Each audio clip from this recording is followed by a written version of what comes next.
This video is about non-domiciled CDLs. It is going to be long, but I invite you to watch it. It has all the information that I think you want to hear. Now, this whole thing with non-domicile has been a big topic, and some of you guys have just started following me. In case you guys don't know who I am, my name is Jorge Rivera Lujan, and I'm one of the guys that's been advocating for non-domiciled CDLs.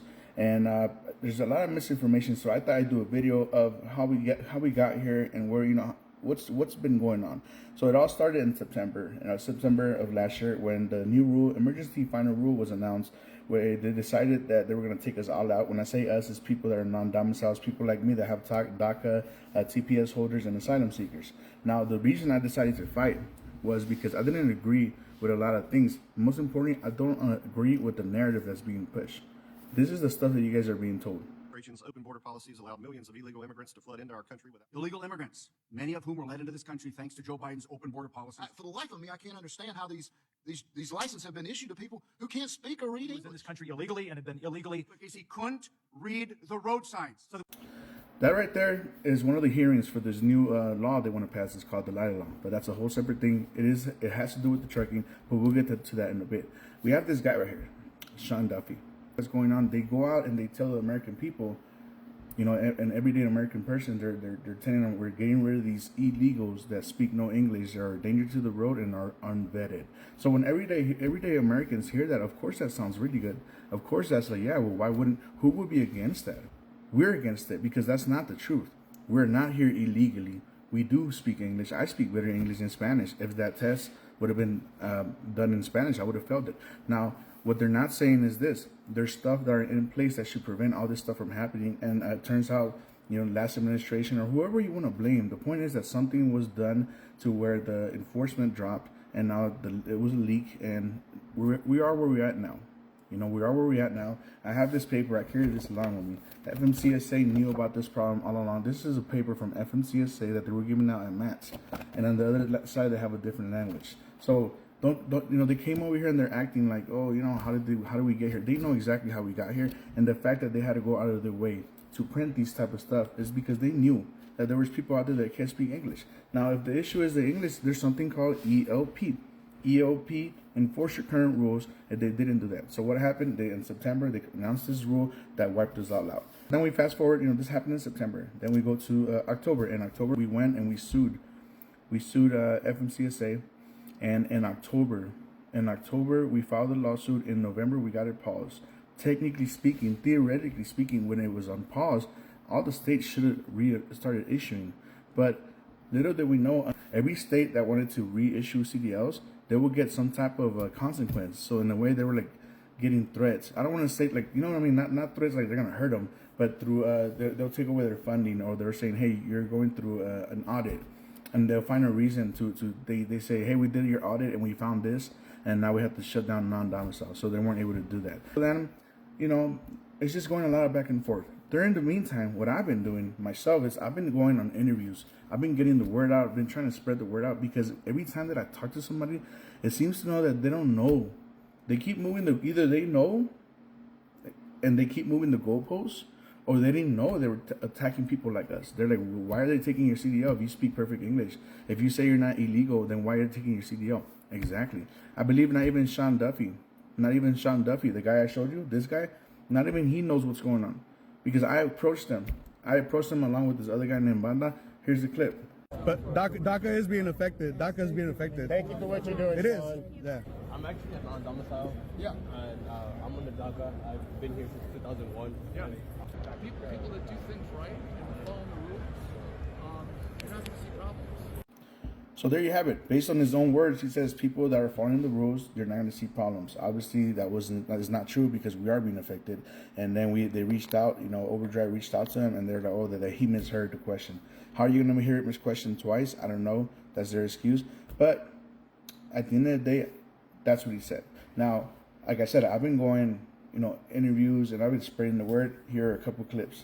Just like that, there is a lawsuit that is now fighting the whole non-domiciled CDL rule. Rivera Lujan versus the FMCSA was. Bring on our next guest, because they're directly in this conversation. George, how you doing, my guy?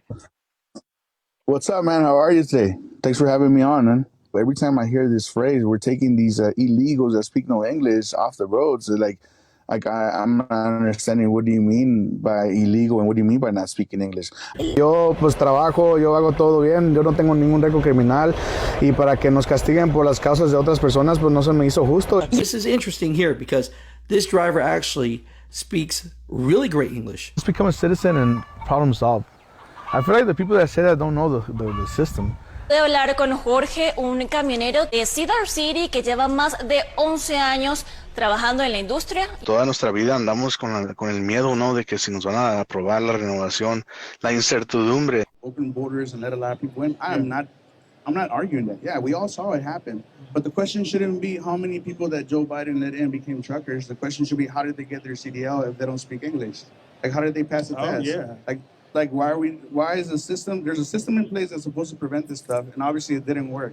But instead of fixing the system, they just put a whole blanket over it and they just took us all out. Waiting my turn to become an American. And people ask the question in the comments, well, something's off. This guy's been here his whole life. Why hasn't he become a citizen? People don't know what they don't know. And the immigration system doesn't work that way. At the same time, it's a little bit different for you because you obtained your CDL like technically the right way. You know what I mean? Because you came here through the DACA program. People just assume that non-domiciles that we're here illegally, and those are just a few. I have a lot, but if I were to just put all those videos, I'm making this video long as it is. Pretty much, the rule got paused, and FMCSA pretty much they didn't follow protocol. They were supposed to allow a certain time for people to make comments.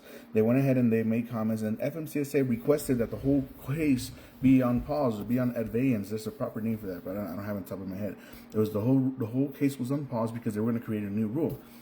Fast forward in March 16th, they did create a new rule that went into effect March 16th. They pretty much didn't change nothing. They only increased the amount of accidents from 5 accidents to 17 accidents. Now, I want to be very clear. I'm in no way justifying any of those accidents. But you cannot compare 17 accidents versus thousands and thousands, between 4,000 and 5,000 accidents a year. 17 is not a number that he's going to say we're causing a bunch of accidents. There's a big difference between how many accidents are caused by us and how many are televised and pretty much they're spreading and they make them go viral. Accidents are happening every day, whether you speak English or not. The whole English part, I'm not against the English part. ELP is a whole separate thing. Enforce those rules.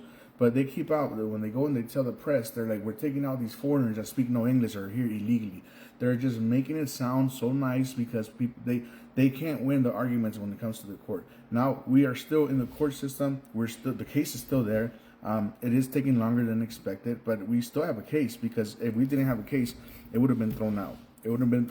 Now, what's going on? Now, FMCSA, I believe FMCSA, but like they kind of know they're going to lose. That's what I think. So now they're going more hard on this Delilah law. Delilah law, it's a little girl. She got hurt. I'm not justifying it. But that person that hurt Delilah was an illegal immigrant that had no license. So even if there was a Delilah law in that time, that person was driving with no license. That person didn't care. He was breaking the law. So usually when laws like these when there's rules and laws like these, it always affects the people who are doing it the right way, like me. When you say there's always people saying, well, there's like 3 or 4 people to the truck driving. Those guys are doing illegal stuff. They're always going to keep doing it. If it's in your nature to be a scammer, you're going to be a scammer. All I want, guys, is to hear us out. Keep spreading the word. And if you're against non-domiciles, I just ask you guys to do some research. Dig in and do some research on what's really going on, because not everything that's being on social media is true. Go down to the facts, go to the numbers, and you'll see the truth. At the end of the day, I am not against America. I'm not your enemy. I'm just another person trying to provide for my family, and at the end of the day, I'm doing things the right way. Now, so yes, maybe today I'm not an American, but it's only a matter of time. The difference between you and I is that you don't have to get fingerprinted every 2 years. I'm all for the safety. I'm all for the English. I'm all for America. I'm just a foster child that never gets adopted. People like me, we've been doing things the right way, and I just ask you guys to really look into this non-domicile situation, because the news is just spreading. They're just spreading certain bits and pieces. They're not telling the full truth. How come they never bring up DACA? How come they never bring up people that have been here for so long? There's asylum seekers that have been here for years. They just, when you talk about asylum, you just assume they're the guys that just came in when Biden was president. But there's a lot of stuff that I ask that you guys look into.